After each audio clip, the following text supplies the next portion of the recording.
దేవునికి స్తోత్రం. సహోదరి సహోదరులందరికీ వందనాలండి. ఈ సమయంలో మత్తయి సువార్త 15వ అధ్యాయంలో ఒక మాట చూస్తే 9వ వచనంలో ఒక మాట ఉంటుంది. ఈ ప్రజలు తమ పెదవులతో నన్ను గనపరుస్తున్నారు, వారి హృదయం మాత్రం నాకు దూరంగా ఉన్నదని చెప్తూ, మనుషులు కల్పించిన పద్ధతులు దైవోపదేశములని ఏమని మనుషులు కల్పించిన పద్ధతులు దైవోపదేశములని బోధించుచు వారు నన్ను వ్యర్థంగా ఆరాధించుచున్నారు అని యెషయా మిమ్మల్ని గూర్చి ప్రవచించిన మాట సరియే అని వారితో చెప్పారంట. ఇక్కడ మనుషులు కల్పించిన పద్ధతులు దైవోపదేశములను ఉపదేశించే రోజులలో ఉన్నాం మనం. కనుక వాక్యాన్ని, లేఖనాన్ని గుర్తెరిగి లేఖనానుసారమైన భక్తి, లేఖనానుసారమైన అనుసరణ లేకపోతే ఈ మానవులు కల్పించే పద్ధతులు దైవోపదేశములను బోధించే బోధలో నుంచి బయటకు రావడానికి కష్టమైపోతుంది. దేవుని వాక్యాన్ని గుర్తిస్తే తప్ప మనము అందులోంచి బయటికి రాలేము. ఒక బర్త్డే చేయాలన్నా, ఒక పెళ్లి రోజు చేసుకోవాలన్నా, ఒక షష్ఠపూర్తి చేయాలన్నా, ఒక దిన కార్యక్రమం చేయాలన్నా, లేకపోతే జ్ఞాపకార్థ గుడికి అని మీరు పేరు పెట్టారు, అదైనా ఏ సంగతి జరిగించాలన్నా, ఏ వార్షికోత్సవం జరిగించాలన్నా, ఇంకోటి జరిగించాలన్నా అవన్నీ కూడా లేఖనాల నుంచి తీసుకోవాలి. లేఖనానుసారమైన స్థితిని జరిగిస్తేనే దేవుడు హర్షిస్తారు. లేకపోతే దానిని పెదవులతో ఆరాధిస్తున్నట్టుగానే లెక్క. మేము పలానా ఫంక్షన్ పెట్టి వాక్యం చెప్పిస్తున్నాం కదండి అంటున్నారు, కానీ అది మూల పాఠాలకు దారి తీయకూడదు. గలతీయులకు రాసిన పత్రిక 4వ అధ్యాయం 8 నుంచి చదివితే మీకు ఉంటుంది. మీరు విశేషంగా దేవుని చేత ఎరగబడిన వారు. మీరు ఒకప్పుడు దేవుని ఎరగని వారుగా ఉన్నారు, ఇప్పుడు దేవుని చేత విశేషంగా ఎరగబడిన వారు కనుక దినములు, మాసములు, సంవత్సరములు, ఉత్సవ కాలములు ఆచరించవద్దు అని చెప్తున్నారు. ఇంకా ముహూర్తాలను బట్టి, సంవత్సరాలను బట్టి చేసుకునే ఉత్సవాలు, ఒక డేటును బట్టి, ఒక రోజును బట్టి చేసుకునే ఉత్సవాలుగా ఉన్న పరిస్థితులు ఏవైతే ఉన్నాయో అవి లేఖన సంబంధమైనవి కావు. మీ బర్త్డే చేసుకుంటే ఆయన మీకు ఇచ్చిన ఈ జన్మను బట్టి ఎప్పుడూ కృతజ్ఞతలు కలిగిన వారై ఉండాలి, ఎప్పుడూ కృతజ్ఞతాస్తుతులు చెల్లించాలి. ఎల్లవేళలా 24 hours లైఫ్ లాంగ్ కృతజ్ఞతలు చెల్లించాలి.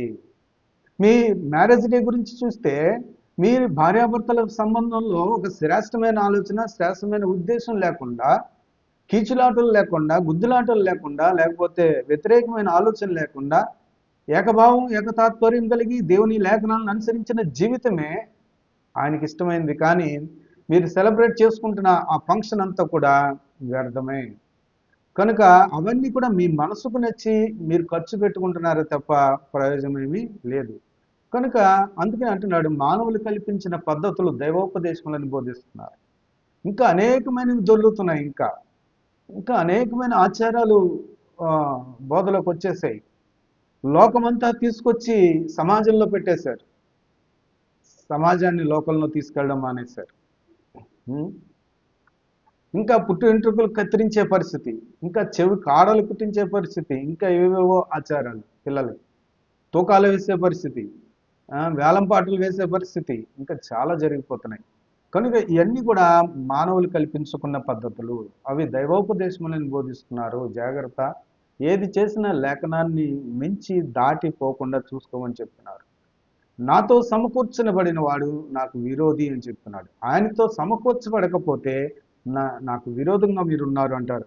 ఇక్కడ మత్తయి సువార్తలో చూస్తే కనుక 12వ అధ్యాయంలో ఉంటుంది ఒక మాట, నా పక్షము నుండిన వాడు నాకు విరోధి, నాతో కలిసి సమకూర్చని వాడు చెదరగొట్టువాడు.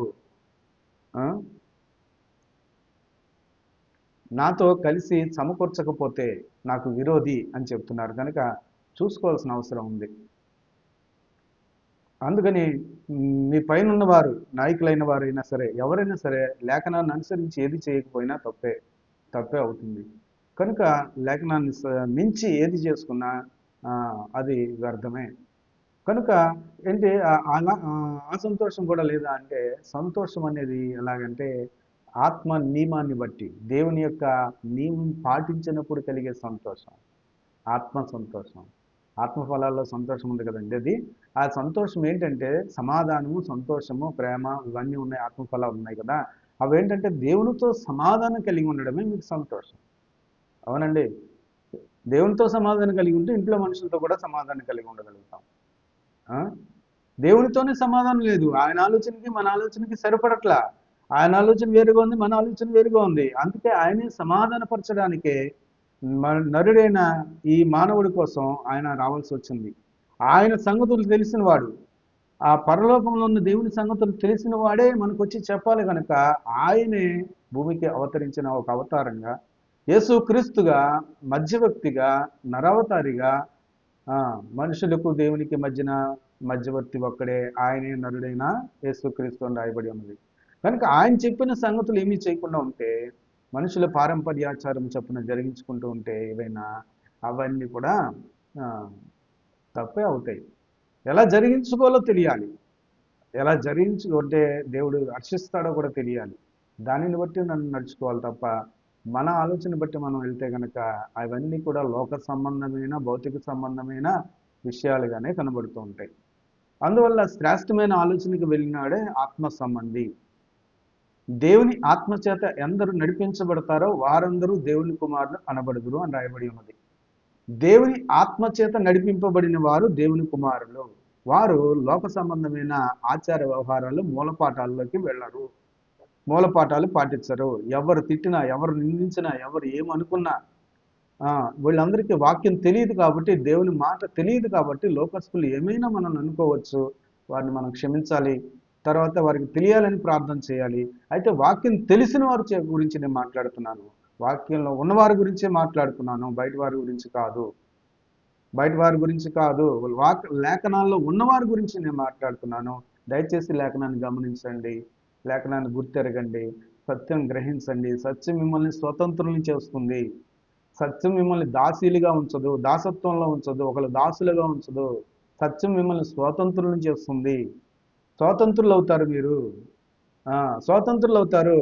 స్వతంత్రం అంటే ఏంటి? మనకి స్వేచ్ఛ కలుగుతుంది. ఏం పాటించాలో అదే చేస్తాం. ఎవరో చెప్తే చేయం, ఎవరో ఏదో చెప్తే చేయము.